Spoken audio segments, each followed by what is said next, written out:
So maybe you're getting ready to join the United States Army and you want to know what kind of cash am I going to be bringing home in my paycheck. Well, stick around because in this video we're going to be talking about the 2020 pay chart coming up.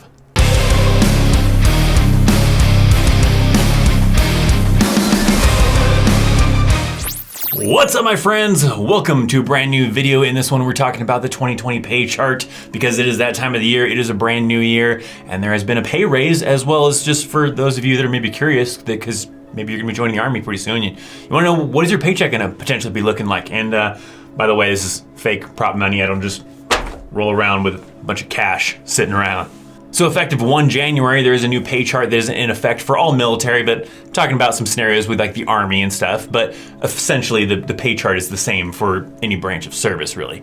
Now, I won't be talking about every single, rank or anything like that. This is mainly focused on those of you that are maybe potentially gonna be joining the Army this year and you wanna know what your paycheck could look like. So I'm gonna be talking about some of the kind of entry-level ranks of someone that could come into the Army maybe fresh, as an E1, or maybe with a little bit of rank in some different scenarios and what your paycheck could potentially look like to kind of give you a good idea. For those of you that are already in the Army, I'm gonna leave a link down below, or if you just wanna know more about the full pay chart, there's gonna be a link down below for the actual full pay chart so you can take a look at all the different ranks for the different times in service and all that kind of stuff.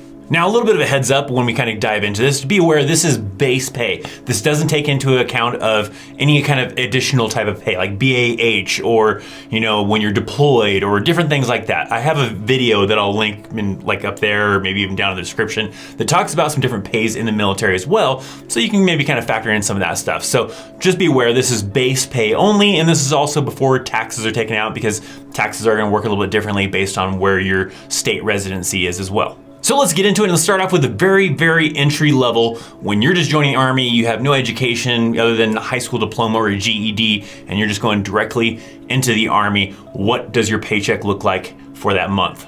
So starting off, when you have less than 4 months in the United States Army, your pay is gonna look like $1,602.30 per month. Soldiers get paid twice a month unless you, whatever reason, want to elect to only get paid once a month, which you can do so. But by default, you're going to get paid twice a month on the 1st and the 15th. So that is going to be split into half, and then taxes are going to get taken out of it as well. Now, I know what a lot of you are thinking, because I've seen it in the 2019 video where people are saying that when I do the math, that's like $10 an hour. That's horrible. And how the hell am I going to live off of that? I make better money working at, a gas station or a fast food joint. The key thing you need to take into account when you're looking at these pay charts is you are not paying for cost of living and medical insurance and a lot of other things. So yes, if you were making this much in the civilian world, well, that sucks, because out of that paycheck, you still have to pay rent or mortgage, utilities, maybe health insurance, things like that. Where in the Army, you don't. If you're a single soldier, you're living in the barracks, you're not paying rent, you're not paying utilities, you don't have to pay for medical insurance. So there's a lot of those things you have to factor in that you're not paying out of that paycheck. Kind of think of it as it's maybe already being taken out, or however you want to kind of think of it to set your mind at ease when it looks like a really low number to you, but you have to kind of account for that. And when you are making that much in the civilian world, you're still paying rent. Where in the Army, you're not having to pay rent or utilities unless you're just gonna, on the civilian side, just live with your parents forever. I don't know. So make sure you factor that in. And then of course you're married, you're also receiving BAH and BAS. So you have extra money that's being brought in on top of that to help you pay for rent or pay for a mortgage, or you're living on base and on post housing. Now at that entry level of an E1, once you kind of gained a little bit of experience in the Army, your pay does move up after that 4 months. After 4 months, it does move up to $1,733.10 per month. Now let's talk about the next rank up. Maybe if you're someone who had the buddy system, maybe you've started to get a little bit of education under your belt. Maybe you did some classes while you're in the delayed entry program sometimes, and you're allowed to be able to come in as an E2 maybe. Well, that means that your monthly paycheck is going to be $1,942.50 per month. And then of course, split that in half, and that's what you can look at for your every 2-week paycheck essentially. Now, maybe you've got a little bit of experience with JROTC, maybe you have an associate's degree, a couple other kind of factors that could come in there. Maybe you get to come in the Army as an E3, as a private first class. In that case, your monthly base pay is going to be $2,042.70. Now, if you're fortunate enough to be in the situation where you're coming into the Army with a bachelor's degree and you want to stay on the enlisted side, you didn't want to go to the officer's side, well, then that looks a little bit even better for you as well, coming in with your base pay. As your base pay will be $2,262.60 per month. So that's that first scenario on the enlisted side if you're coming into the Army either with some education or maybe even just starting off from the very bottom.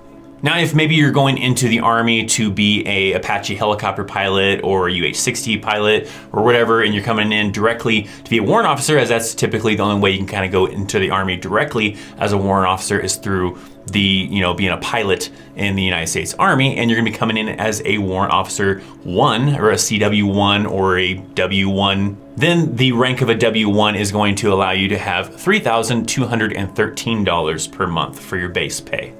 And then if you're gonna be coming into the Army as an officer, maybe you're gonna go through and do ROTC, West Point Academy, maybe you already have a bachelor's degree and you're gonna go OCS, whatever option it may be, you have a different type of pay scale that you get while you're still kind of going through that initial training, and I'm not gonna actually cover that part, but when you come in and actually get commissioned as a lieutenant or an O1, then your base pay is going to be $3,287.10 per month. So that is kind of a quick overview of what you could be looking at for your monthly paycheck for coming directly into the Army. If you want to know a little bit more than that, what is it going to be if I've been in the Army for this long? What is it going to be if, I move up to this rank or whatever? Then like I said, I would definitely recommend checking out that pay chart down below, and you can see the entire chart and kind of get an idea of what your Army career could possibly look like, based on the time frame where you're looking for. But be aware this does usually change every year. So this is the 2020 pay chart. So this is really just what that would be in 2020.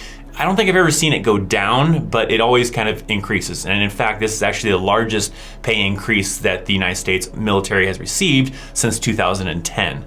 But like I said, these numbers are base pay. This doesn't factor into your paycheck that you'd be receiving monthly if you are married and receiving BAH and BAS. This doesn't factor in if maybe you have an additional language and you're receiving language pay. This doesn't factor in if you are, deployed overseas or anything like that. So this is just your base pay. So yes, when you look at it, it looks like a really low number, but let's say if you're a single soldier, this doesn't come out of, for rent. You can simply use this base pay for paying your cell phone bill, paying your internet connection, maybe a car payment. Probably nothing too crazy at the E1 pay, but when you get a little bit higher in rank, then you're still single, let's say, then yes, you probably can afford a little bit larger of a car payment. But don't get too crazy with it, and don't try to live outside of your means. I also have a video that kind of gives you a little bit of tips as far as some common mistakes that soldiers make, and finances is a couple of those tips in there. So make sure to check that video out as well. So hopefully that helps you out and kind of gives you a good idea of what kind of moolah you can be bringing in 2020 if you're gonna be joining the United States Army, probably even the military as well. But a lot of the scenarios I'm talking about is Army related, and some of it may apply to other branches, but I don't know because I wasn't in those other branches. I was in the Army, so that's kind of what we're focusing on here. Hopefully it helped you out. If it did, make sure to hit that thumbs up for me. Check out some links down in the description. Follow me on Instagram, and make sure you are subscribed to this channel so that you can receive all of this amazing Army content in 2020 and beyond. Thank you so much for watching. I'm ThatChrisChaos, and I'll see you next time. See ya.